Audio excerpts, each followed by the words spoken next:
Hello and welcome to Learning Thursdays.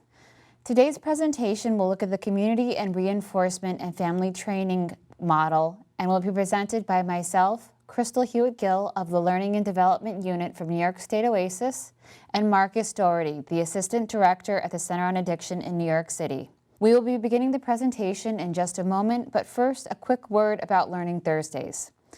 The Learning Thursdays series are offered to behavioral health professionals as a free learning opportunity with the goal of improving the knowledge and skills of the New York State substance use disorder workforce as we strive to improve the lives of individuals in prevention, treatment, and recovery services. If there are any questions about this series, or if you are interested in potentially presenting for a future Learning Thursdays presentation, questions and comments can be sent to the Learning Thursdays mailbox at learningthurs@oasas.newyork.gov. And now it's time to formally start the presentation. So I'd like to introduce my co-presenter, Mr. Marcus Doherty, who's going to talk to you a little bit about the development and the man behind the CRAFT model. So welcome, Marcus. Thank you. Thank you very much, Crystal. Yes, so today I'd just like to talk a little bit about CRAFT and its development. And just to start us off, to let you all know, CRAFT stands for Community Reinforcement and Family Training. And it was created and developed by Robert Meyers. And the original PowerPoint presentation was also developed by Robert Meyers and also by Jane Ellen Smith. So what actually is CRAFT? Okay, CRAFT is a evidence-based practice that focuses on the family. And the CRAFT model teaches family members how to take care of themselves and how to change interactions with their loved ones so that they can eventually seek treatment. CRAFT is, I wouldn't say unique, but it's an interesting and it's a model that, again, really focuses in on the family. And this is important because very often, in terms of treatment, we tend to focus on the person that's impacted, the person that is actually the person that is an SUD person. But we very often don't focus on the family because the family is impacted by the substance user's behavior. So the key with CRAFT is that if we focus in on the family, their interactions with the substance using person will actually impact that person in a way that we hope that they won't enter treatment. Yeah, and I think it's important to mention, and you were talking about this a little bit, that one of the ways that CRAFT is different from other therapeutic modalities is that the family member who comes in need of services from the CRAFT model can improve their lives regardless of whether or not their loved one actually enters treatment. And so it is unique in that respect. And a lot of times, as we see, providers often see that families are very distraught. They can be experiencing symptoms of depression, extreme stress. Their lives have been kind of consumed by their loved one's use. And this helps them really focus on themselves and take care of themselves and better their own lives in the process, as well as helping their IP get into treatment. Great.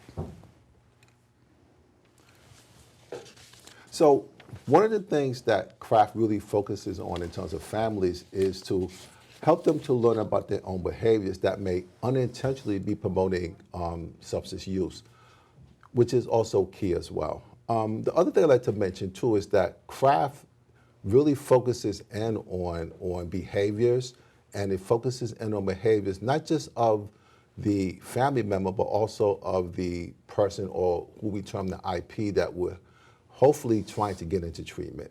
So CRAFT is really a behavioral-based model that focuses in on behavior with the goal of getting the IP or the loved one into treatment. So CRAFT also tends to focus in on replacing behaviors that may be impacting the substance abusing person in a way where they're not getting into treatment. But the goal is by replacing negative behaviors with positive behaviors, and with some of the techniques in CRAFT, those would be the things that could motivate a substance using person to get into treatment. Yeah. So This slide here just speaks to some terminology that'll be important to remember as we go through the presentation today. CRAFT, again, is the acronym for Community Reinforcement and Family Training. CRA refers to Community Reinforcement Approach, which is actually the precursor to CRAFT. So you may hear us speak about CRA throughout the presentation today. CSO is the Concerned Significant Other, and IP is the Identified Patient or the Treatment Refusing Substance User. And engagement we define as the IP entering treatment. So the whole goal of engagement and working with the IP is really towards getting them into treatment. And I just wanted to mention that the concerned significant other doesn't have to necessarily be a spouse. It can really be any loved one in the substance user's life. So it has a very broad definition. So even though this is in many ways a family-based kind of model, it doesn't necessarily have to be a parent or a spouse. It can be anyone who is concerned about their loved one's substance misuse. So I guess the question would come about as, why work with the family? Okay, people with substance use disorders often report that their family's influence prompted them to seek treatment. So what we found is that the family has a significant role, a significant impact on getting their loved one or concerned significant other into treatment. So that's important, and that's an important aspect of getting the family involved in getting their loved one or significant other into treatment, because they do have a significant role and impact. Early programs with substance users found family members to be crucial collaborators in treatment. So one of the unique aspects of CRAFT is that by working with the family member or the concerned significant other, we teach them skills, and we teach them specific skills in terms of communication, in terms of positive reinforcement, and several others with the goal of them interacting with their loved one to see the change in their behavior. And then again, that is a model that is very successful in getting the IP into treatment. And I just mentioned right now, because this particular Learning Thursdays was more of an introduction and overview of the CRAFT model. There will be a second Learning Thursdays that focuses more on the specific tools and assessments that we use in the CRAFT model that kind of help facilitate all of this. So it may sound kind of broad at this point, but there are specific tools of engagement that are used throughout services with the CSO and with the IP to help, again, facilitate them to get into treatment and to help the CSO improve the quality of their life. Great. Thank you, Chris. Okay, so families also need help due to interpersonal issues that they may be experiencing. Violence, for example, verbal assaults, financial problems, marital conflict, lack of support. Mm-hmm. So these are issues or concerns that the family members or concerned significant others can often experience either directly or indirectly. Family members are often excluded from treatment or regarded as a source of problems. So one of the main goals or tenets of CRAFT is that we tend to focus on the well-being of the concerned significant other, because the main tenet of the approach is that if the well-being of the concerned significant other improves, then that change will be seen by the IP, and then that can be an impetus for the IP, him or her own self, entering treatment. Yeah, I think it's important to mention, especially due to the opioid epidemic, that there are a lot of family members struggling with these issues, and it's important, it's crucial, in fact, to really reinforce that they are not alone, that there are resources that they can turn to. And a lot of times there's still a lot of shame and stigma surrounding substance use, especially if it's somebody's child or somebody's spouse. So we see a lot of isolation, and that's in many ways where a lot of the depressive symptoms come in, a lot of the sort of behaviors and the beliefs that in some way their loved one's substance use is their fault. So it's one of the things that CRAFT really emphasizes is reinforcing it's a Rogerian unconditional positive regard, that this is not their fault, that they are a source of a wealth of information, and that they can always be of help to us. So it's very important that we talk a lot about this, the language that we use. We don't use pejoratives, we don't use negative talk, we don't blame people or use terms like enabling. And the reason really is because we want them to feel accepted and welcomed. We want them to be engaged in the process. And the way to do that is by including them and helping them understand this is not their fault or anything that they didn't do or any deficiency on their part. I totally agree. One of the things that we found in terms of craft is that very often the concerned significant other may change their lifestyle. So for example, they may decrease their social activities, they may decrease their lifestyles. Very often they may change their work style, they may change their work. They may not work because of the severity of their loved one's substance use. So again, one of the models of craft, or one of the tenets, is that by focusing on the well-being of the concerned significant other, you'll see a change in the environment, which would be critical in terms of the IP, or the identified patient. So on this slide, you see how craft helps the concerned significant other change the family environment in such a way that non-substance using lifestyle is more rewarding than one focused on the use of drugs. So in this slide really speaks to how once the IP sees to change in their concerned significant other, that could be an impetus. So one example of that may be if the CSO was always focusing in on their loved one and they weren't going to church anymore, or they weren't doing social activities. If we get the CSO back into doing those type of activities, it also increases their well-being, but it also changes the family environment. So the IP sees a change in the CSO. So again, one of the main tenets of craft is that we focus on the well-being of the CSO. That's going to change the family environment.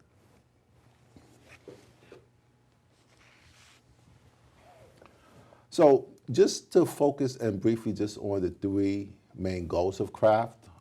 The first one is to, again, decrease the IP substance use.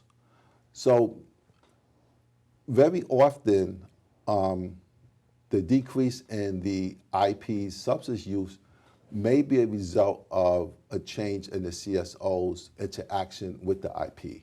So again, one of the goals is to decrease the IP's substance use. The second goal is to get the IP to enter treatment. And that's through engagement with several activities that Crystal mentioned earlier that we'll discuss in a different Learning Thursday. But through these techniques, those will assist to get the IP into treatment. And then the third major goal is to increase the CSO's happiness independent of whether the IP enters treatment. And this is a major tenet because very often the CSO may feel, as Crystal mentioned earlier, they may feel depressed, they may have lost a job, they may have started to isolate socially. So, and very often they may feel guilt, they may feel shame, they may feel that their loved one's substance use is their fault. So the third tenet of craft, and one I think is really important, is that if we can change the well-being or increase the well-being of the CSO, regardless of whether the IP enters treatment, they're going to feel better about themselves. And we think very often that because of the change in the CSO's well-being, there's a change in the family environment, and that's going to catch the attention of the IP. So again, as I mentioned earlier, a very behavioral-based model where a change in behavior is going to dictate some type of change. Yeah. Okay. So in this next slide, we talk a little bit about the craft format, and this format is one that we kind of focused on and we thought would be important to kind of give folks a structure in terms of how craft could be implemented. And what we came up with was that, you can employ craft in approximately 12 sessions. It doesn't have to be 12. It could be less. It could be more.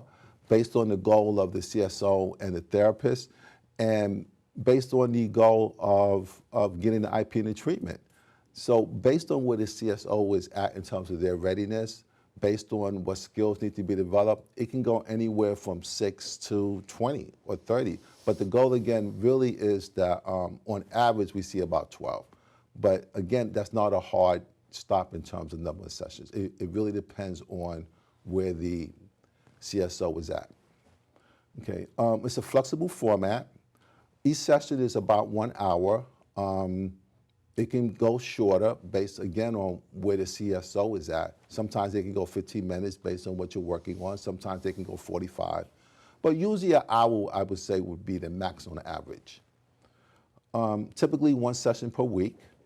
And we continue to work with the CSO even after the IP enters treatment. Now, this is important because there may be times when the IP enters treatment, but they may not stay in treatment, or the IP may begin to balk at treatment. So we still work on the well-being of the CSO because we know that even under best circumstances when the IP enters treatment, the CSO still needs support because the CSO still has a relationship with their loved one even though they're in treatment. So sessions can continue even after the IP enters treatment.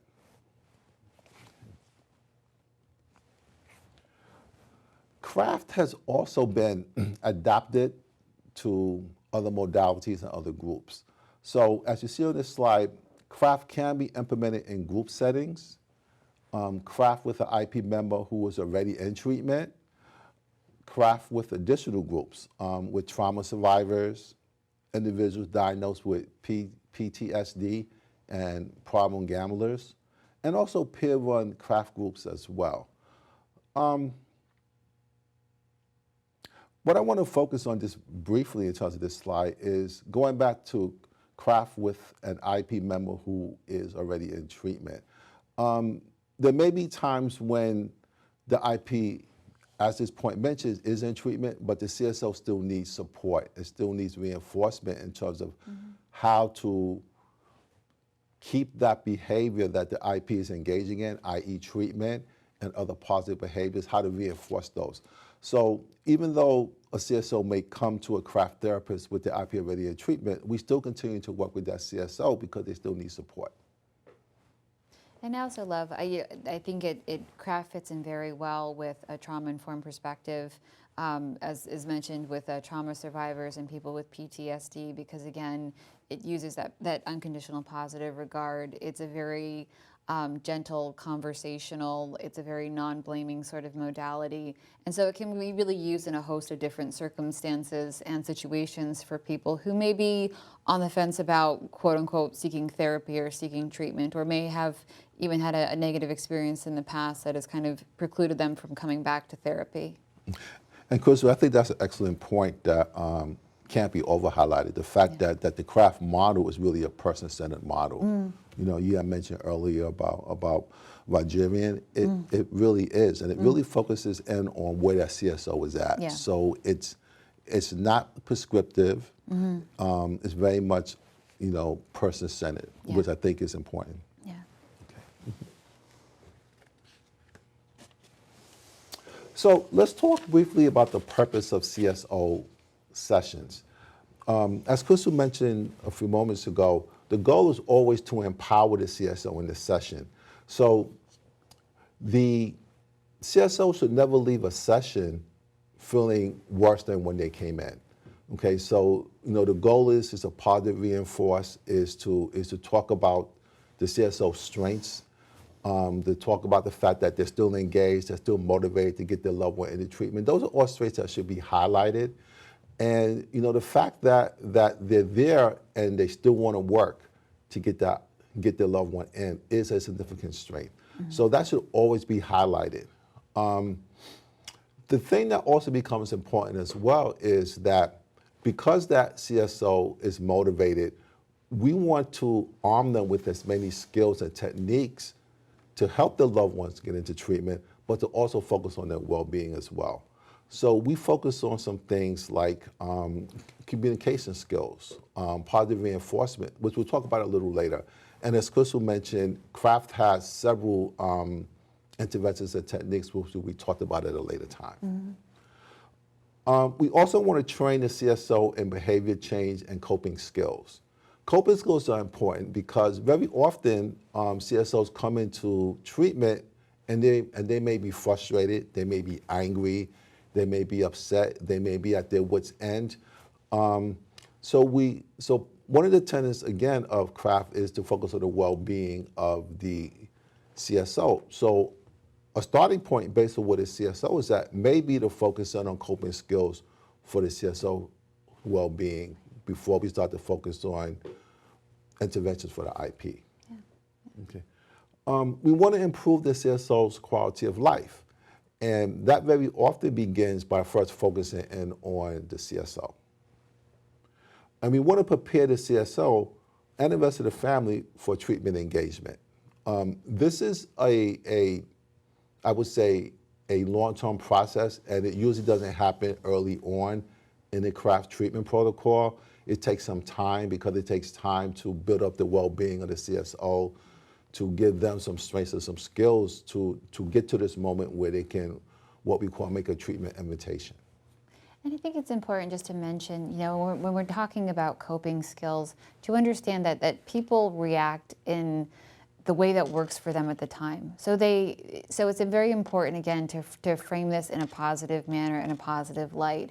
So they may not have the most functional or positive coping skills, and it's very important to, instead of highlighting dysfunctional coping skills or highlighting the ways that things are not working, to try to come up and brainstorm new suggestions so that they can cope better with these things. Because stress is something that people respond to in a very individualistic way, and a lot of times can cause kind of dysfunctional or depressive behaviors. And it's very important at that moment that we, you know, as Marcus has said, we have to empower the CSO. We have to make sure that they're leaving that session feeling better about themselves and not feeling like these are all the things I'm not doing or these are the things I should be doing better.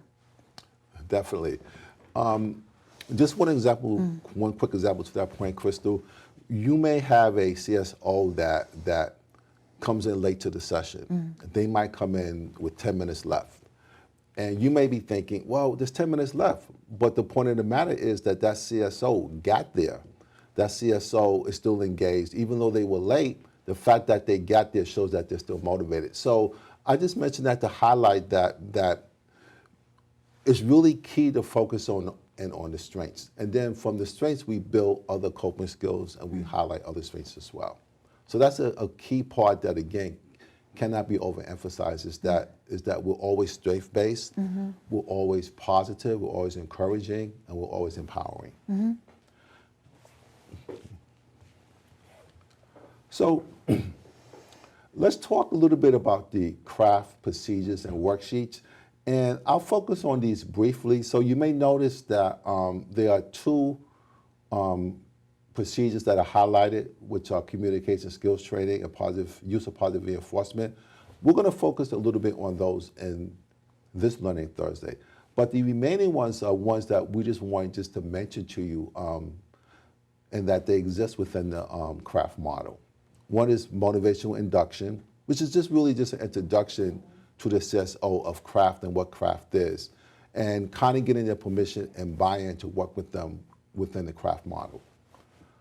Functional analysis of IP substance use is a great tool that gathers a lot of information from the CSO's perspective about their loved one's behavior. Interpersonal violence precautions. We always want to come from a place of safety with our CSOs. So very often in our own protocols, in our own intake procedures, there's usually a process where we're assessing for violent behavior. So very often, based on that assessment, we may want to focus on some other interventions before we get into CRAFT. Yeah, and I think it's a good point to make, because it can be kind of construed as a controversial point, but it doesn't have to be. I think it's important to be realistic and to recognize that if you work in the field, you've in all likelihood encountered relationships with interpersonal violence, be it physical or emotional or financial. And there are a plethora of reasons that people cannot or will not leave the relationship at that point. So the purpose of this is not to condone it or say that this is an okay way to be treated, but simply to help keep the CSO as safe as possible so that they can better predict a loved one's violent behavior and can keep themselves safe in that moment. Yeah, and I think this is one of those points that, again, can't be overemphasized, because if the CSO isn't safe, then they really can't focus on things that will help themselves to eventually get their loved one into treatment. Problem-solving skills is another technique that's used in craft as well, along with natural consequences for using substances. Enhancing the CSO's happiness and suggestions of treatment to the IP. So these are all important protocols within the craft model that, again, at another time we'll go into much greater detail.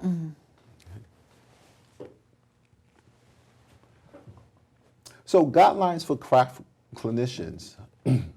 I would say for most clinicians working with clients, some of these are general, but we want to highlight them specifically within craft. And the first one is provide positive feedback, verbally reinforce often. So you may get a CSO in your session that is very self-defeating. Oh, I'm a bad parent. I should have did something different. It's my fault.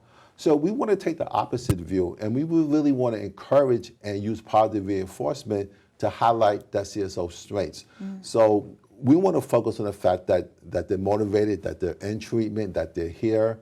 Those are all strengths that we want to use to kind of counteract how they may feel about themselves if it's something that's negative. Yeah. So again, we're always focusing on the positive, and we hope that through the sessions that the CSOs will really start to hear that for themselves, and then that can help with their level of self-esteem. And I think, again, it's very aligned with motivational interviewing, is that finding those positive qualities that people may not be aware, or they may feel very hopeless, and really pointing to that and doing it again and again, and making sure that that person knows that they have valuable and resourceful and resilient qualities, because a lot of times they may come in, and as you said, they may not be feeling in a place where they can cope or can really handle what's going on, or they may be feeling very negatively about themselves. So reinforcing this often, even if it sounds a little contrived at first, being very, very positive, being very being upbeat, being cheerful, being confident about their chances. Sometimes that's what people need to hear, is that somebody believes in them, and someone believes that they have the ability and the capacity to work past their issues, because they may not have heard that possibly ever. So I think it's kind of an obvious point, and especially if you've studied MI or trauma-informed practice, but it is a really important thing that we always adhere to in the craft model, because it really does make a difference in people's lives. Great. And just to add on that, if we go to a person-centered approach, that is very much aligned with the MI model, and also within craft, in that the direction that we go in with the person is driven by the person. It's not driven by the clinician. And that's a key point, particularly in craft, because there's such an array of interventions and approaches that we really want the CSO to decide which direction they want to go in. So a quick example could be, the CSO may say, I want to focus on me right now. And if that person wants to focus on me right now, then there's several approaches or several interventions that we can use to help the CSO focus on him or herself. The CSO may say, you know what, I really want to focus on how I need to communicate with my loved one. So there's a model called communication skills training, where we can help the CSO to message a communication, either style or approach, to interact with their loved one. So again, in a person-centered way, the treatment model is really driven by the direction that the CSO wants to go in. We are always non-judgmental. We don't have biases. We don't have judgments. We always focus in on the well-being of the CSO, okay, without judgment. Okay, we use non-stigmatizing language, which is important. We don't use terms like someone is a crackhead or someone is a dope fiend. We stay away from those terms because they're pejorative and they're not strength-based and they're not positive. So we use non-stigmatizing language. We use language that really empowers the client in his or her path or his or her recovery, or either in their path that they're working on to get their loved one into treatment. And again, even words like enabling, which is kind of stuck around as a buzzword, I think, or even addict or alcoholic, which tend to be very loaded, pejorative terms for a lot of people.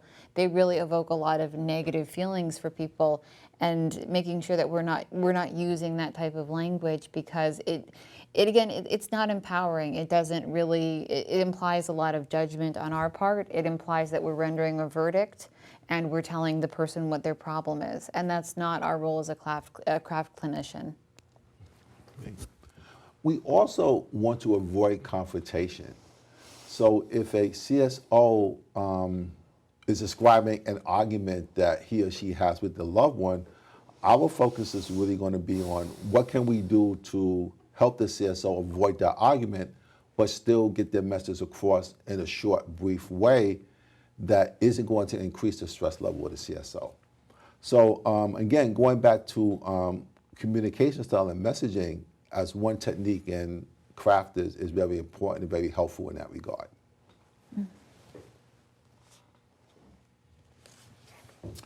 So, communication skills training, why work on it? Okay, CSOs are more likely to get what they want with positive communication. Positive communication is contagious, and positive communication teaches new ways to interact as opposed to relying on old, ineffective patterns. So this is important because very often CSOs may have developed a negative communication style with their loved one.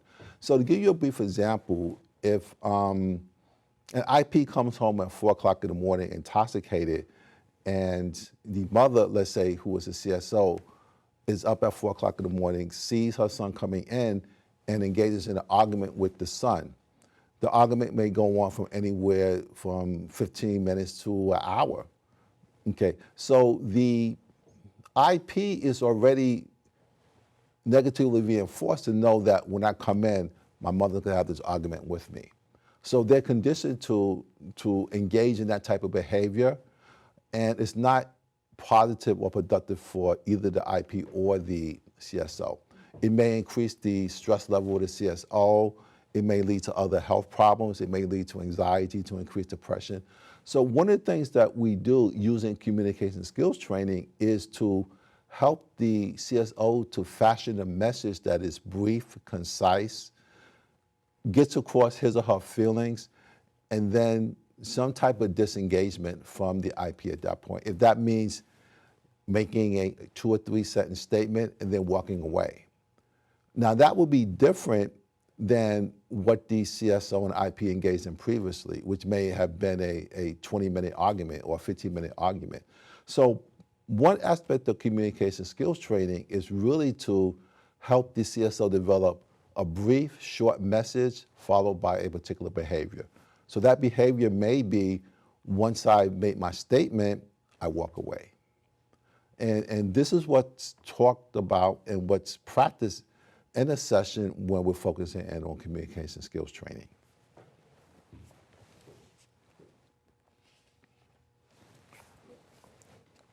Communication skills training also opens the door to more CSO satisfaction. So by practicing a particular message to communicate to the IP that is short and to the point, it may actually improve the health of the CSO because they may not be upset, they may not have increased anxiety. whatever emotional state that they're in, it may help them to decrease the adverse effects of that mood that they're in. So if we teach the CSO, for example, to say something along the lines of, Michael, I'm really glad that you're home, but I'm really upset when you come home when you're intoxicated. I know that a lot is happening. So, let's talk about it a little bit tomorrow when you feel better. I love you. I'm glad you're home, and I'll see you in the morning. And then just walk away. Now, that type of messaging is probably quite different than the message that the CSO and the IP are engaging in. So part of communication skills training is that we want to help the CSO get their emotional message across, whether they're upset or they're disappointed, to be able to express that in a short fashion and to offer some instance of hope or help, and then to walk away. Okay. Now, I had mentioned earlier that the goal of craft is to change the environment to a non-using type of mechanism. So in that example, what will be new to the IP is that the CSO, the loved one, isn't engaged in a long argument or long discussion. So that's a change in behavior, and that's also an example of a clearly communicated message that is short and to the point. And part of the communication is also the foundation of other craft procedures as well, because everything is communicated in a positive fashion.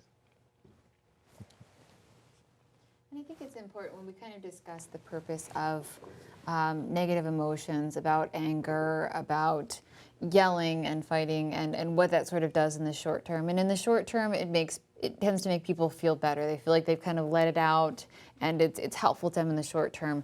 But it really doesn't help anything in the long term. And it can be a very challenging thing to work on with CSOs, because they may come in with a lot of anger towards their loved one, and they may have been dealing with this for years or decades.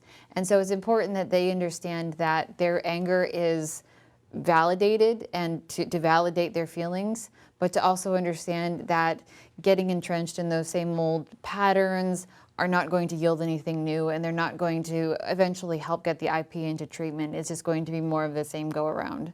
So it's just an important point, that we take the time to really talk to them about their feelings. We don't just dismiss them and say we have to move on to something more positive, but that we also explain why we do it this way, so that we can eventually move into a healthier and happier place for both the CSO and IP. And that's an excellent point, Crystal. And I think one of the things that we also really want to highlight too is that this will take some work within the sessions. This is not, in most cases, it's not a 1 or 2 session task or something that's achieved in 1 or 2 sessions.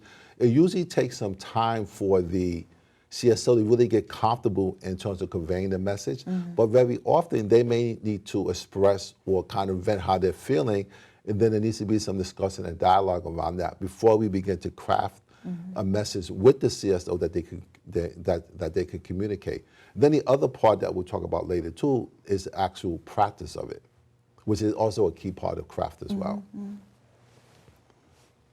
So if we can just kind of summarize the key components of positive communication, we want to be brief, we want to be positive, we want to be specific and clear. So if the IP is coming home at 4 p.m. in the morning intoxicated, the message that the CSO has to be clear in terms of what the communication is. I'm happy you're home, but when I see you intoxicated, it really bothers me, it makes me upset. So we're focusing in on a specific behavior. So the CSO communicates how he or she feels. They identify the specific behavior that they're upset or disappointed about. So it's really clear, and again, clear and specific. The CSO labels his or her feelings. I feel. Okay. Offer an understanding statement. I know that things are really difficult for you right now, and I'm sorry that they are. Maybe when you feel better, we could talk about that in more detail. Maybe work on a plan. Accept partial responsibility. Very often accepting partial responsibility is really a difference very often in the interaction, because very often the CSO may actually blame the IP for his or her behavior, but by the CSO accepting partial responsibility, hopefully there's buy-in in terms of both the CSO and the IP working together. Okay. And the offer of help is also important as well. We don't want to just mention, the CSO just doesn't want to mention how he or she feels or what they're disappointed in and what behavior that they want to focus on, but they also want to offer help as well. And that may be something that may be a difference in terms of what the previous communications have said or what the CSO has said previously. So these are just the key components of positive communication that we always want to be aware, be mindful of.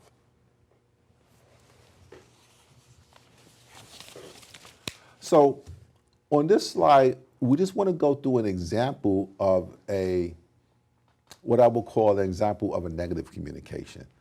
So this slide is going to progress from a negative communication to the next two slides to what a partial positive and what a positive communication will look like. So in the CSO's first attempt, okay, that's it. I can't take it anymore. Get help or get out. So if you examine that statement, it's a negative statement. There's no identification of what being addressed in terms of behavior or in terms of how I feel. I sense it's an angry statement, but there's nothing to it that's really positive. Yeah, yeah. Okay. So if you look at this statement, this would be an example of a negative communication statement. Now, if you look at the next statement, the second attempt, this was a statement that a CSO made after some communication training, some work with the craft therapist. So the CSO says, your drinking is stressing me out. I know your job is extra tough these days, but you have to do better. So and you see in this statement, there is identification of what is stressing the CSO out, the IP's drinking. Okay, there is some acknowledgement that the IP's job is tough these days, but there's no offer of help. And the CSO kind of ends the statement by saying, you have to do better. So in this statement, there are some positive elements, but there's some key components that are missing, like the offer to help, partial responsibility, are not mentioned in this statement at all. And again, it's important to be concrete. I mean, we kind of know this already as clinicians, people who work in the field with people, if you just say you have to do better, it doesn't really convey anything specific. It doesn't really accomplish much of anything. So as Marcus was saying, it kind of starts off strong, but then it goes into this kind of blaming territory where, you have to do better. Okay, what does that mean? It could mean a lot of things. And it's also a very blaming kind of statement. Yeah. So this is a second attempt from the CSO after some communications training. And I just want to highlight again that getting the CSO to the point where the statement is much improved takes some time and takes some effort. And it usually doesn't happen in just one session. So now let's take a look at another attempt, or the third attempt. This is after feedback and more practice. So feedback and practice really pertains to the craft therapist practicing with the CSO in sessions, okay, and doing it in a positive way. So after some feedback and more practice, the CSO says, I feel when you come home and have been drinking, I miss talking to you. I know work is tough. How about I help you figure out another way to handle the stress? I have some ideas. So if you look at this communication, it's clear in terms of a feeling statement. It has an offer of help. It's an acknowledgement that the IP's job is tough. There's some buy-in in terms of some partial responsibility. They want to figure out things together, and the CSO has some ideas.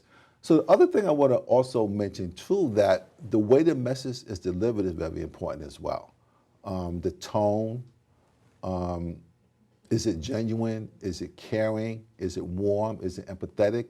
Those are non-verbal communication cues that are very important as well. And those are also emphasized and practiced within the craft sessions as well.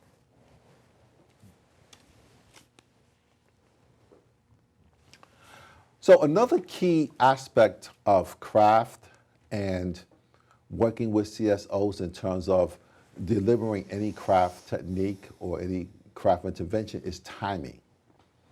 Okay, so it's not enough for the CSO to know what to say. The CSO must also know when to say it. Okay, so timing is important. And one of the things that's discussed in sessions with the CSO is identifying times that will be good to make a communication statement or message. And we talk about things like when the IP or your loved one comes home, what type of mood are they in? When is a good time to talk to them? Is it right after work when they come home and they may be intoxicated? Or is it on the weekends when they're home and they may be more relaxed and they haven't been drinking or using? So those types of things are also discussed because we also want to make sure that when the CSO gives the message, that they're safe in giving the message. And we talk about things like obstacles. We talk about things like what may impede you from giving a communication message. And we want to explore those, and we want to make sure that those obstacles are addressed. Okay. We also, again, want to discuss how CSOs often find it difficult to have the planned conversation when things are going well, and so it ends up happening when they are upset. So this is key. So a point that Crystal made earlier, very often when CSOs communicate with their IPs, they very often may be reacting to what they're seeing in terms of the IP's behavior.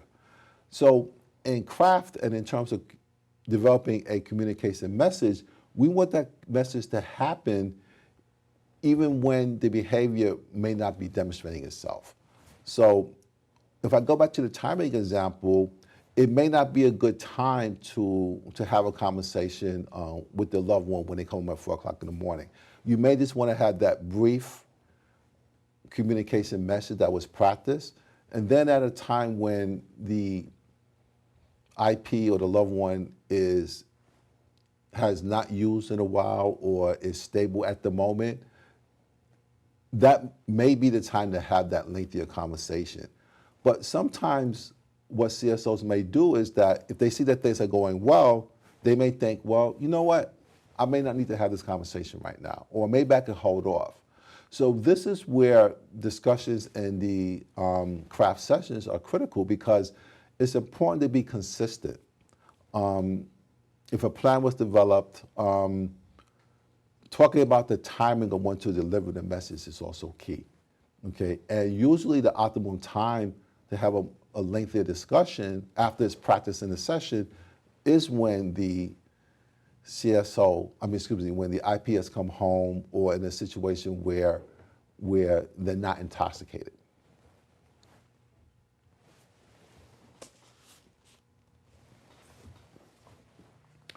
One of the key facets of craft, and one that is really important, is the concept of homework.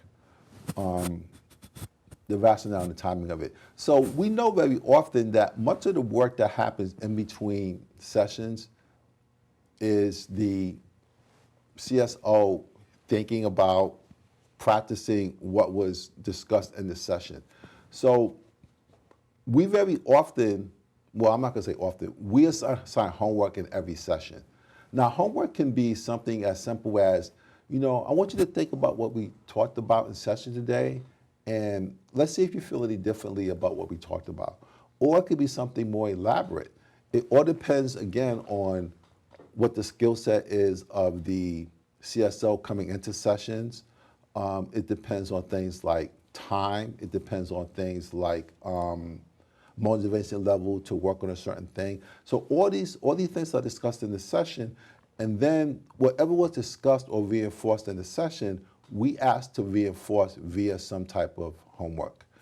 Now, for some CSOs, homework may not be a positive term. So you may not need to use the term homework. It could be a term like practice, or it could be a term like, well, what if you went home and you made a couple phone calls because we want you to reconnect with friends that you haven't spoken to in a while. So you could be very specific in terms of what the assignment is. So my point is that it doesn't have to be labeled as homework. Whatever you want to label it that makes the CSO comfortable is key. So we want to focus on new skills that can generalize to the CSOs well outside of therapy. So again, whatever we practice in therapy, we want to get the CSO to the point where they can use that in their own environment, at home, and in other areas of their lives as well. We give an assignment for the week, and we review it, and we review how it went during the next session. So a key aspect of homework or any assignment that you give is to make sure that in the next session that you ask about that assignment. Number one, what it does is it lets the CSO know that we're focusing in on what the assignment was, that we haven't forgotten about it, that we're interested in how things went.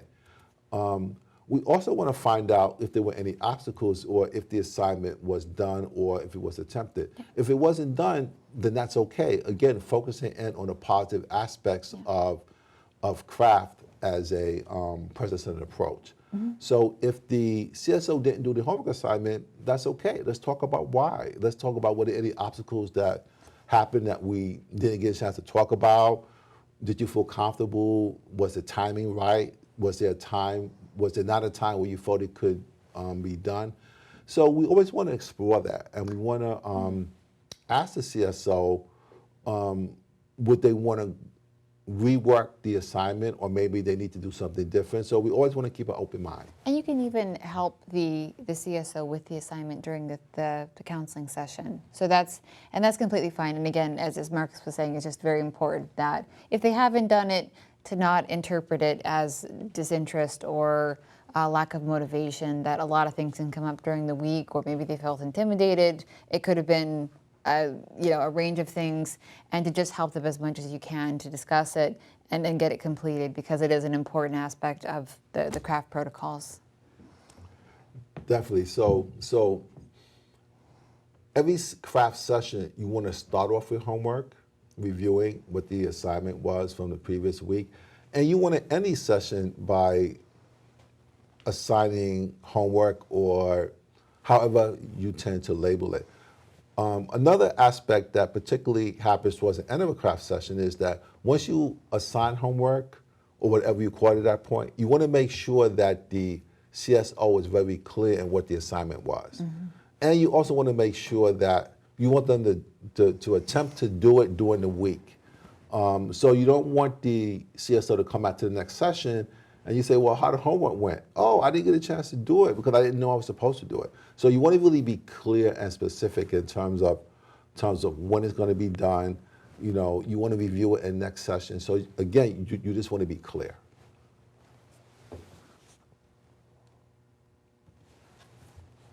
So just again, briefly, in each session by coming up with an assignment, ideally with the CSO's input.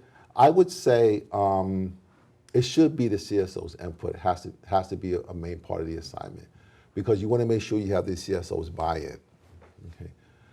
Acceptable to call it homework, practice, an assignment, an experiment, whatever's comfortable for the CSO.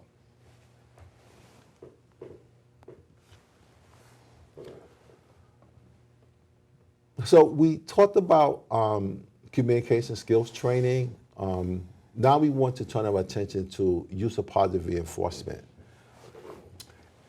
And the key thing to keep in mind about the use of positive reinforcement is that we always want to positively reinforce a behavior after it occurs, and particularly immediately after it occurs. So the procedure in terms of positive reinforcement in craft teaches the CSO how to reward the IP's non-using behavior. So let's take the morning after the IP comes home at 4 o'clock in the morning. Let's take the next day, actually. And let's say the IP does something positive. Let's say they clean the house, or let's say they go shopping, or let's say that they take the CSO out. You want to positively reinforce any non-using substance-related behaviors or non-using behaviors, because what we want to do is we want to increase the frequency of those behaviors, and by increasing those behaviors, we're hoping that we're decreasing substance-using behaviors.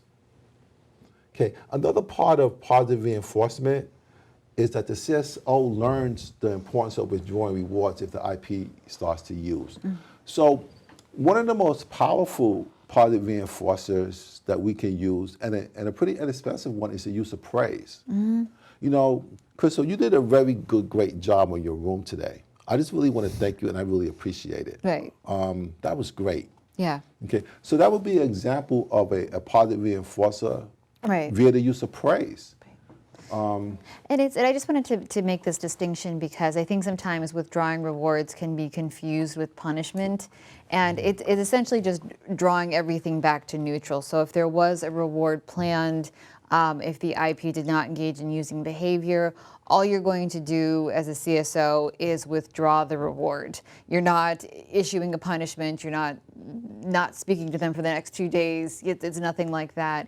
It's just that you're kind of drawing everything back to neutral, so that they understand that this was intended to be a reward for non-using behavior, that this was something that was mutually agreed upon, and that because they've used that, this is not going to happen, at least not now. It can happen in the future, but it's not intended as a punishment. It's just a withdrawing of a reward. And thank you, Crystal. And that's a really key point. Again, just going back to the whole craft approach, which is always about positive interactions, positive reinforcers. If something negative happens, we're not going to respond to that. Right. Okay, which is key.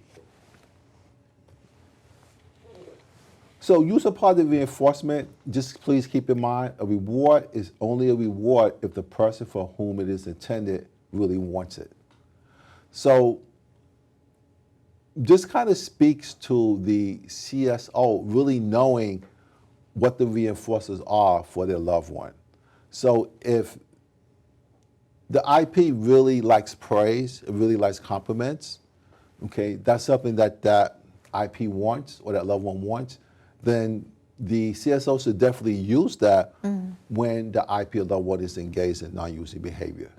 It was really great what you did today. Right. I really appreciate it. Yeah. You know, verbal praise, if it's something that the IP really enjoys, it really likes. And I think you pick up a really important point that, you know, a lot of times we kind of associate rewards with something with monetary value, or, you know, a special trip. And a lot of times just hearing, I appreciate you, I appreciate what you did, is a really worthwhile and really, I think, effective way to reward a person, to say, I noticed and thank you very much. That was very thoughtful. I really, you know, helped me out. So it doesn't have to be something that's a grand gesture, or it doesn't have to be something for the CSO that they may worry they can't afford, or that's just beyond their reach at that moment. Just verbal praise is a really wonderful positive reinforcement. Yeah, and it's and again, if it's inexpensive, but it has great value, great worth, particularly when the IP or your loved one really wants it. Okay, know your community and the resources that are available and how to use them. So this kind of speaks to the next level. So there may be things in the community that the IP enjoys doing. Maybe they like going to the movies. Maybe they like going to a game. Maybe they like shopping. So these are other examples of reinforcers, but I think Crystal makes an excellent point where you probably want to start off with something that's small and inexpensive that the CSO or the IP, that the IP really enjoys. Okay.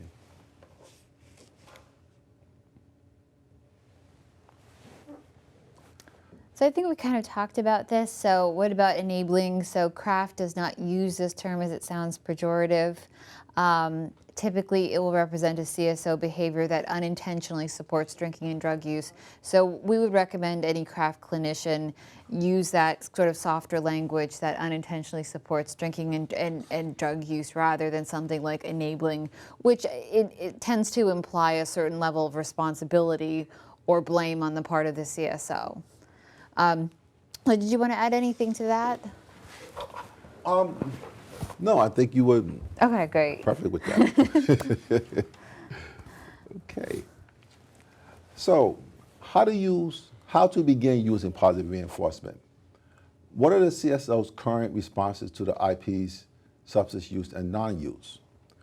Get information from the functional analysis, positive, negative consequences column. So this just refers to one of the tools within craft that, again, we speak to at another time in a different Learning Thursday. We want to explain positive, negative reinforcement. So we just want the CSO to know the difference, as Crystal mentioned a few moments ago, what positive reinforcement is versus negative versus punishment. And they all are distinctly different. Okay. Why should the CSO use positive reinforcement? Okay, because we want to reinforce, and this should be talked about in the session, because we want to reinforce non-using behavior, positive non-using behavior. Okay. Is the CSO ready and willing to try something different? This speaks to sometimes it may be difficult for the CSO to really find something positive to say. Right. So this is where the work in the session becomes important, and this is where conversations about the loved one are critical, because in most cases, even though the CSO may think that their loved one is the worst person in the world, there's always something positive that they've done or that they do. So exploring that with the CSO is critical, because then we can pull out from the information that the CSO gives us that's positive that the IP engages in and kind of build from there. Yeah. I mean, there's a reason that the CSO is there, and it's important to draw that out, even if you're working with somebody who is very angry and, justifiably so, has been dealing with a lot. They're there, and that's the important thing. And so talking to them about what it is that their loved one does, what it is that the IP, why are they there? What do they want? And having that conversation is really not shying away from it, but they have to understand that they are already showing engagement just by showing up to that session, and that we have to kind of build off that. Great. So sometimes CSOs may be resistant to using positive reinforcement. They may come into this session and they may say, for example, I'm just not ready to do anything nice for him. He never wants to do anything I suggest to do. He is always in a bad mood and does nothing but get high or drunk. Now, there are two ways to approach these examples. One is that we may want to explore with the CSO, is there something that the IP does that's positive? But if you find that you get too much resistance, then maybe another approach might be, well, you know what, let's focus on the CSO. Let's focus on your well-being. What is it that we can talk about that can help you to feel better, or that can get you back to doing some things that you enjoy doing?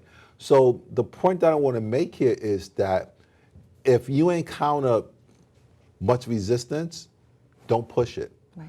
Go back to focusing in on the CSO and his or her own well-being. Because remember, one of the tenets of craft is also focusing in on the well-being of the CSO. Okay, and because craft is really a person-centered approach, the treatment is driven by the individual, not by the clinician or the counselor. Absolutely, yeah.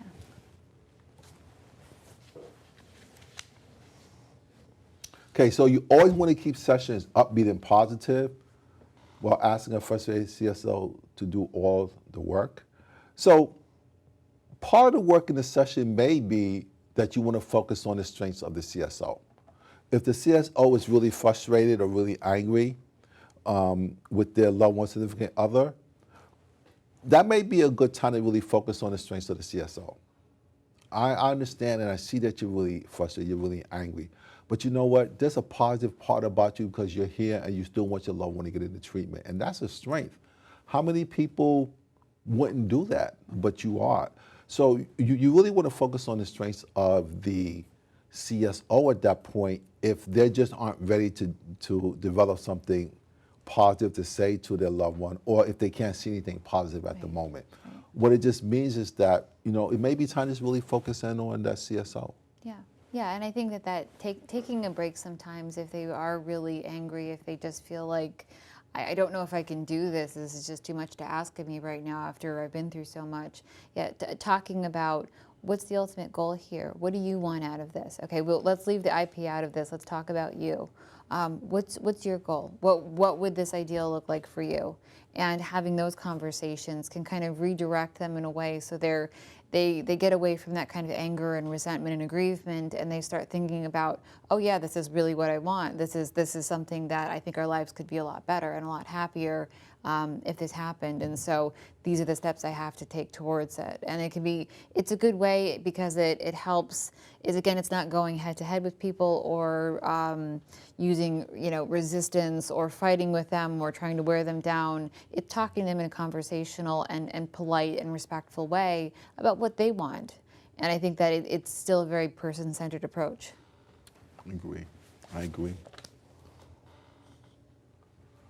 So if the CSO is willing to engage in some communication skills training or pulling positive things to say or working on that, we want to make sure that the positive reinforcer has some key elements to it. So we will want to discuss with the CSO what non-using IP behaviors that we want to reinforce. So that will really speak to the CSO knowing what those behaviors are. Okay, we want to settle on one IP behavior. Okay, again, going back to the communication model we talked about, that we want to be clear, we want to be specific, we want to focus on one thing at a time. Okay, we want to identify a few inexpensive reinforcers for the IP. As Crystal and I demonstrated a short time ago, using praise. Okay, could be one inexpensive positive reinforcer if that's what the IP or loved one enjoys.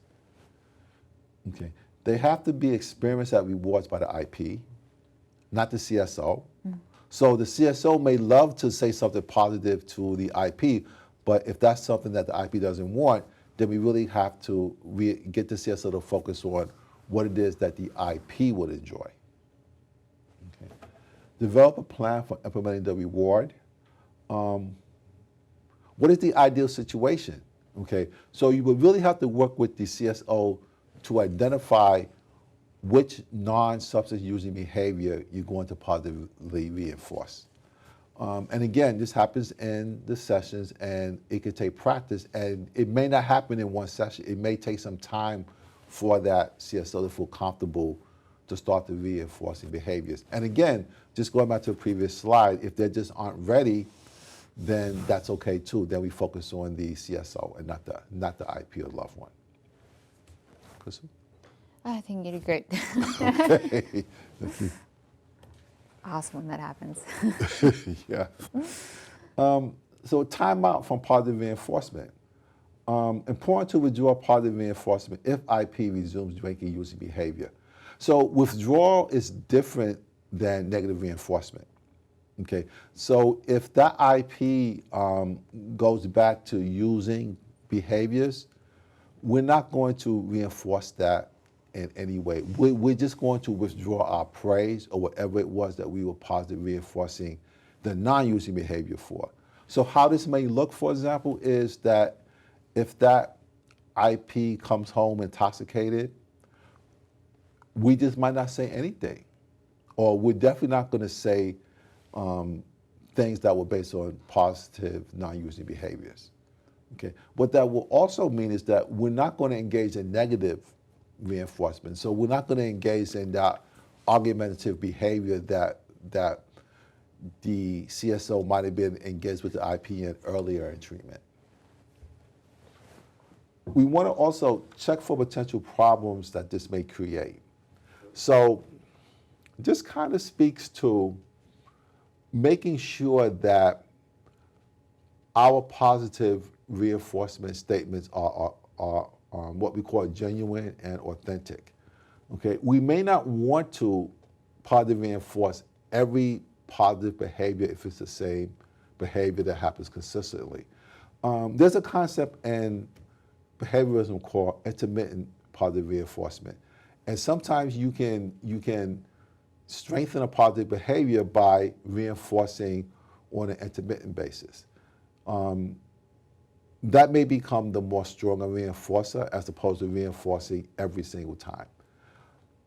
What you may need to do early on in this procedure is you may need to reinforce consistently and often, but over the course of time, as you see the behavior more frequently, there may not be a need to reinforce it every single time. So this is just a technique that once you see the positive behavior, the positive non-user behavior occur more frequently, you may need to reinforce it less because you don't want to appear as if you're disingenuous. Mm-hmm. Okay. Under what circumstances might it be better to proceed with the reward despite the IP using behavior? This should definitely be something that should be talked about with the CSO and with the craft clinician. Because the model is very strongly behaviorally based, one of the key aspects of it is that you have to be consistent. So we also understand that there may be times where you may need to break that, or you may need to change that up. So that should be really discussed with the craft counselor, and under what circumstances you may need to break that consistency. And as Marcus was saying, it really is to some degree situation dependent. So there's not really a uniform response to that. To some extent, it depends on what are the ramifications if the positive reinforcement is not provided. There are a lot of financial, interpersonal considerations. There's some instances when it's better to proceed with the positive reinforcement. It doesn't mean that you've just undid all of your work. It doesn't mean that you've gone back and somehow now you have to start from beginning, but it does mean that if the consequences outweigh the benefits of withholding that reward or withdrawing it, then it might be wiser to proceed with it. We will talk a little bit more about that in the next Learning Thursday session, kind of how that all works, because that can be, that's a question that comes up frequently in craft trainings about, okay, when do we give this, when do we take it away? And it really is a largely situation dependent sort of circumstance. Great. So here's an example. Parents who are the CSOs have a teenager, the IP, who comes home smelling like pot each day. So one of the questions that may come up in a craft session is, what is it that you may want to withdraw? Now, I have to say that very often the classic example we'll get is, well, we'll take the cell phone. Mm-hmm. And what I would say about that is, talk about that very thoroughly within the session, because the cell phone, based on the outcome of taking the cell phone, may not be of benefit or may not be a positive thing to do. So the point I want to make is that whatever you're going to withdraw has to be really carefully thought through and has to be discussed. And the language in terms of how you do that has to be practiced also. Mm-hmm. And that goes back to the communication skills training. Mm-hmm. So the consideration of things to withdraw is something that you want to carefully think through and carefully consider. And then once you identify it, you want to practice it and practice it and practice it.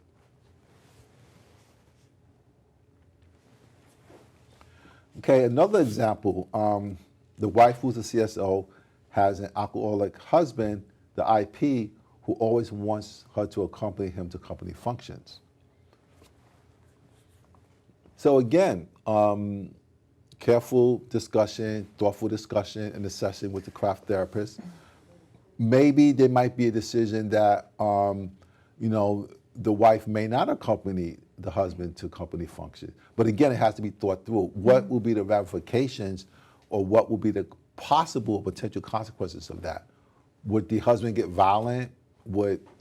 So those are things that will have to be discussed. Another option could be maybe the craft therapist and the CSO can craft a message to the husband. You know, John, I really love going with you to your company functions, but it really upsets me when you get intoxicated there.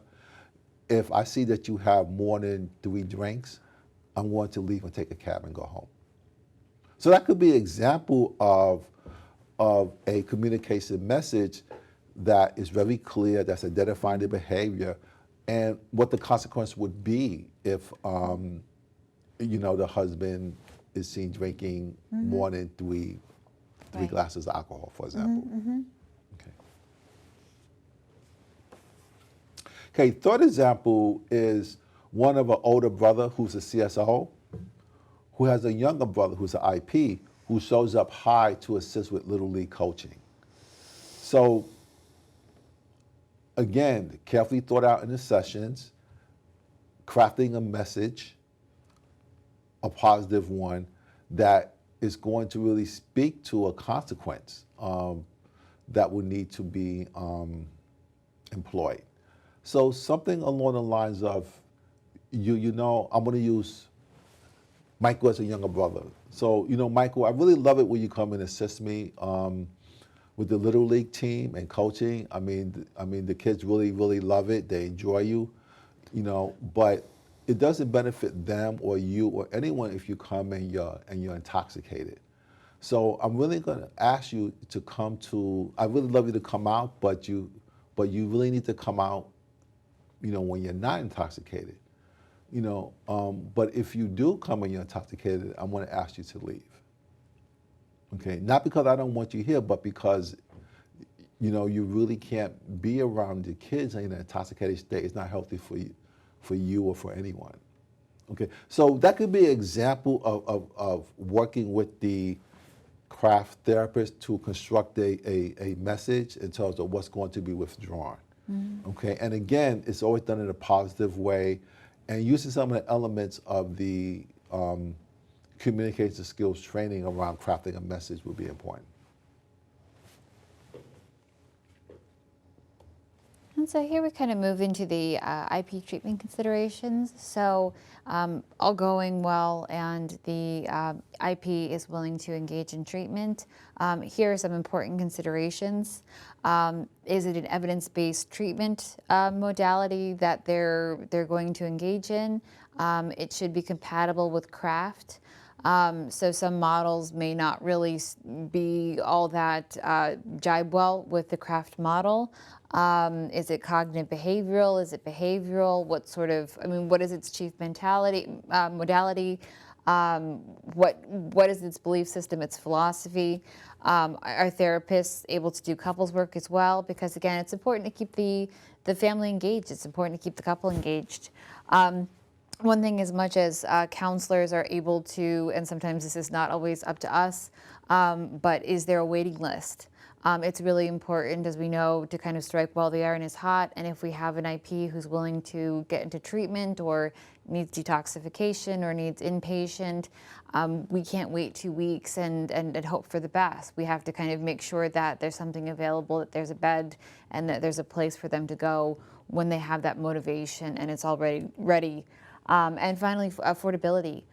So again, looking at insurance issues, do they have private insurance? Do they have Medicaid? Are they self-pay? What is feasible for them to afford?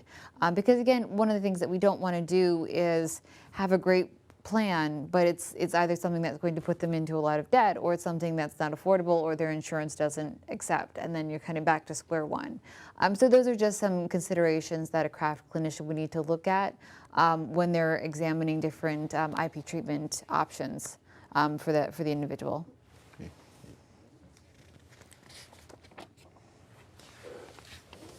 So these are some additional suggestions of treatment to the IP as part of CSO preparation. Once the invitation is made for the IP to enter treatment, we want to make sure that we can get them in quickly, okay? If we can do it, well, if the IP agrees to go or the loved one agrees to go, if we can take them there or we can provide a warm handoff to the treatment facility, that's great. But typically, we can do it within 24 to 48 hours. That would be also great. But I also want to emphasize that if you can do it quicker, the quicker the better. Okay. You want to discuss safety concerns. So where should the invitation be made at? Who should it be? Who should be present when the invitation is made? Should it be made at home? Should it be made in a public place? Should it be made in a place where everyone feels safe and comfortable? So those should be considerations that should be discussed. Okay, anticipate any barriers and problem solve them. Okay, very often timing may come in. Okay, will the IP be available? Will the IP show up? How are you going to phrase meeting with the IP? And again, will it be just the CSO? Will it be the CSO and family members, or will it be other folks involved as well? And then I think it's just, an important point is that the CSO may come in and be highly motivated, and that's wonderful, but they may want to sort of solve the problem now. And you may have to kind of have that conversation where you go over the minutia and all the sort of kind of bureaucratic red tape that can come up with getting an IP into treatment, working together to problem solve, really having that discussion so they're not ultimately disappointed and they understand sort of what's happening. Because the more people understand about the treatment process, how long it's likely to take, how long intake is likely to occur, what it's likely to cost, what's the aftercare plan. This is something that we see a lot of, is that people, if they're not familiar with this, it may be completely new to them. So really take the time to discuss all of the potential issues that can come up in terms of treatment and work together to come up with solutions for them.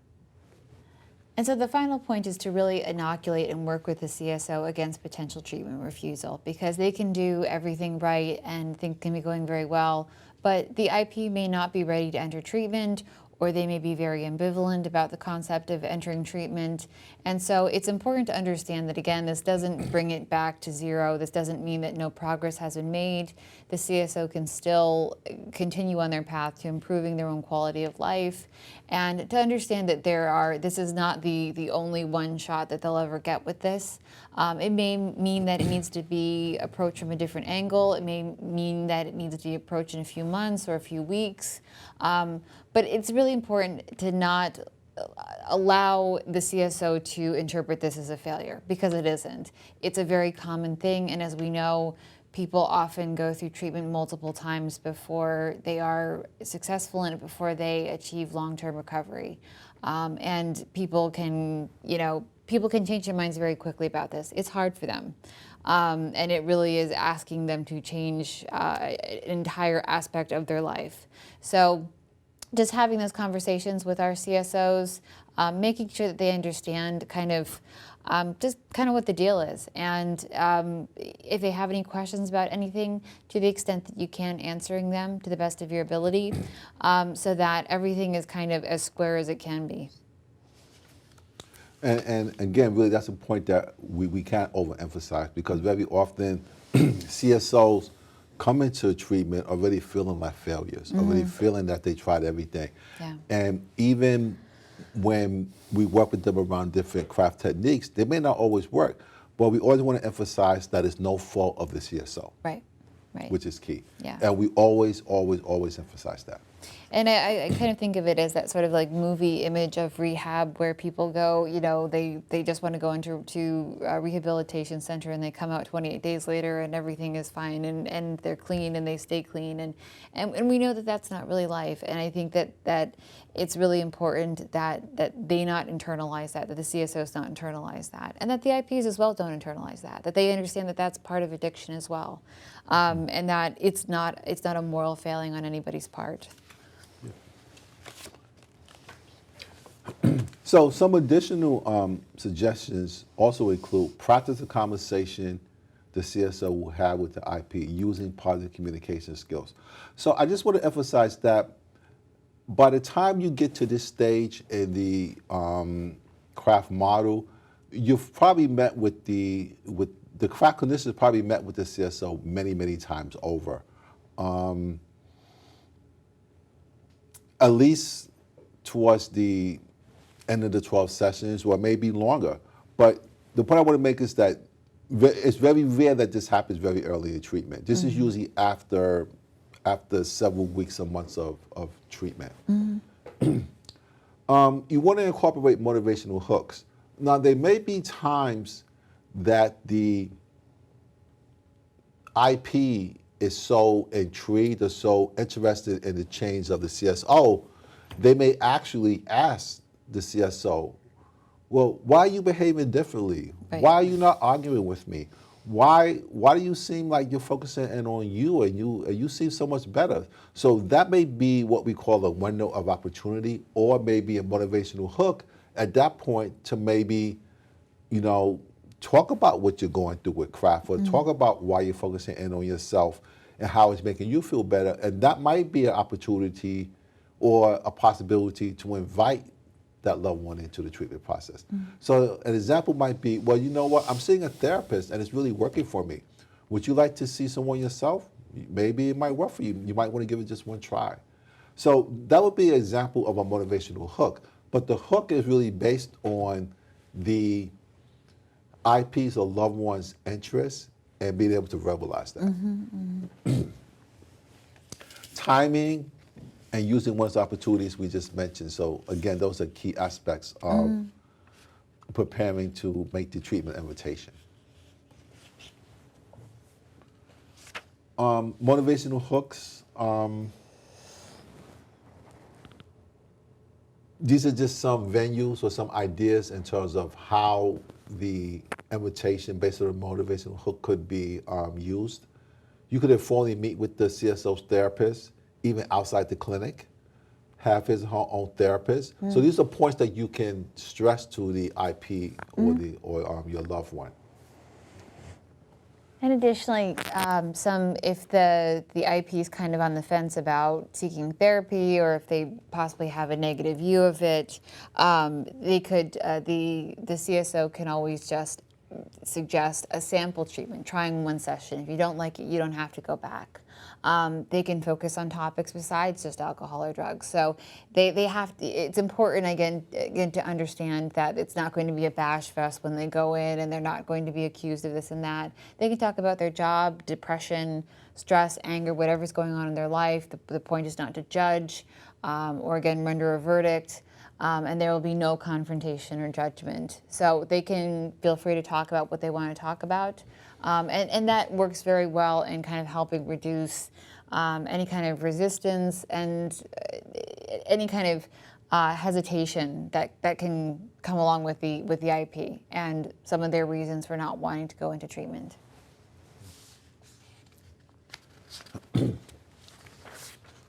So very, very similarly related to motivational hooks and one-on-one opportunity. So is the IP asking about what's happening in the CSO therapy? So as we just briefly mentioned, they see a change in the CSO, they demonstrate some interest, that's an opportunity. Is the IP inquiring about why the CSO behavior has changed lately? Okay. Is the IP approachable when feeling remorseful for a drug-related crisis? Okay. So again, these are all examples of windows of opportunity.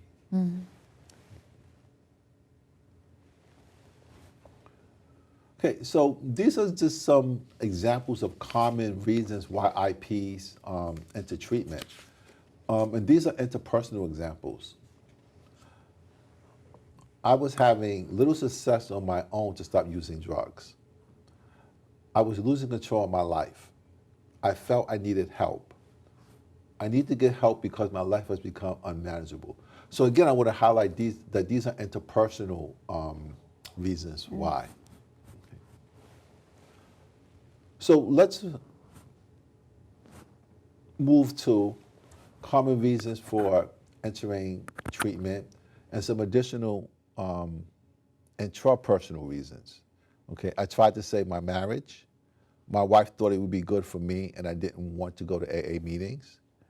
My mother was in treatment, and it helped me to decide to enter treatment as well. Okay. So So then again, we move into sort of the time, place considerations, and so I'll cover these pretty quickly because I think that we've talked about, why it's important to consider the timing of when you're making requests and when you're talking to them about the possibility of entering treatment. But thinking about when is the optimal time, probably not when they're tired and stressed, probably not when they're intoxicated. Were the windows of opportunity discussed with the clinician? Where's the best place to approach the IP? So is it inside the home, outside the home, in the clinician's office, at a Starbucks, someplace neutral? So thinking about how best to, again, reduce the resistance of the IP and make them feel comfortable. And should you approach the IP alone or with others? For some people, if you approach them alone, they might feel like it's going to devolve into an argument. If some people feel if you approach them with others, it's going to devolve into an intervention. So it's really important to, again, just go through all these different factors and think about what's best for the specific IP and the CSO and what would work best for them.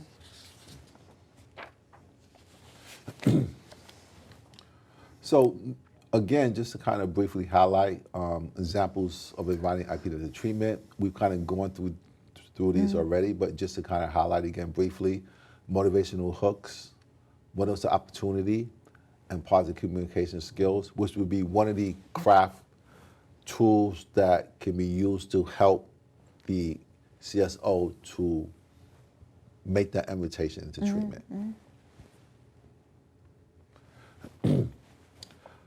So, examples of inviting IP to enter treatment. Example number one. You've been my partner for over 10 years, and I don't want that to change. But I'm worried about our relationship, so I'm seeing a therapist.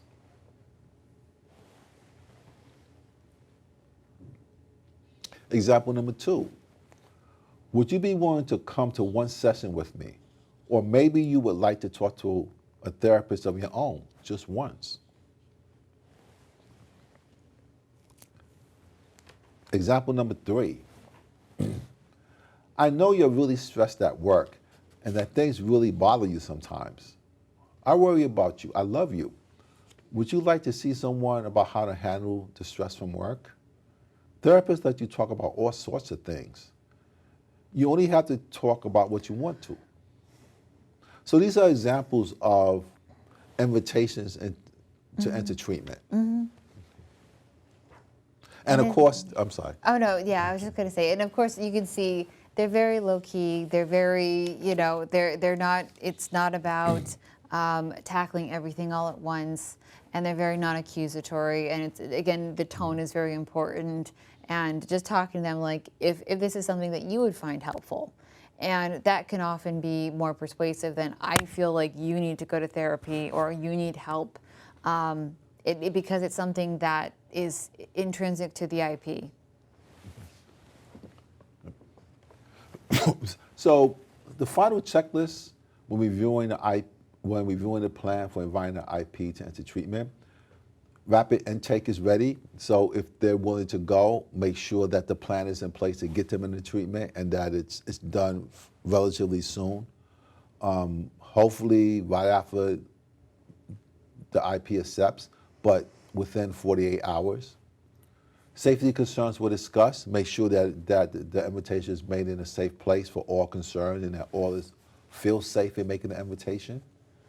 Talk about any barriers and problem solve those barriers. Okay. Inoculate the CSO against potential treatment refusal. If the IP doesn't want to go, that's fine. Okay, we'll come back to the drawing board. We'll figure something else out. It's not the CSO's fault. We'll go back and see what else we can work on. Okay, so we always want to inoculate the CSO against failure. Okay, you want to practice the invitation multiple times. Okay, using positive communication skills, motivational hooks, when it's the opportunity when they come up. Other timing issues as well. Okay. The context for the conversation was discussed, such as where it should occur, whether the CSO should be alone or with others. So this is just briefly just a checklist of things that we talked about previously that before the invitation is made, you should just quickly review. So in sum, we just want to mention that craft is a win-win approach. CSOs improve their psychosocial functioning whether or not the substance using individual enters treatment. And the research has shown that in 7 out of 10 cases, the IP does enter treatment. So on that note, I'd like to thank you for listening in on this Learning Thursday, and I'd like to thank my partner, Crystal Ewart-Gill, for participating with me on this, and I hope it was helpful and informative, and we look forward to presenting our next future Learning Thursday. Thank you so much for joining us today. Take care. So once again, I would just like to thank Marcus Doherty for coming here and providing a very helpful, informative, and timely presentation on the CRAFT model. Our contact information is listed on the slide, so if you have any additional feedback or questions involving the CRAFT model, or you're interested in further information, please let us know. And finally, your feedback is always appreciated. Following taking the corresponding quiz in the test portal after you've completed watching the video, testers will be directed to complete a brief survey at https://www.surveymonkey.com. This helps us know if we are meeting your educational needs and objectives. Once again, thank you for joining us. Have a great day and keep up the good work.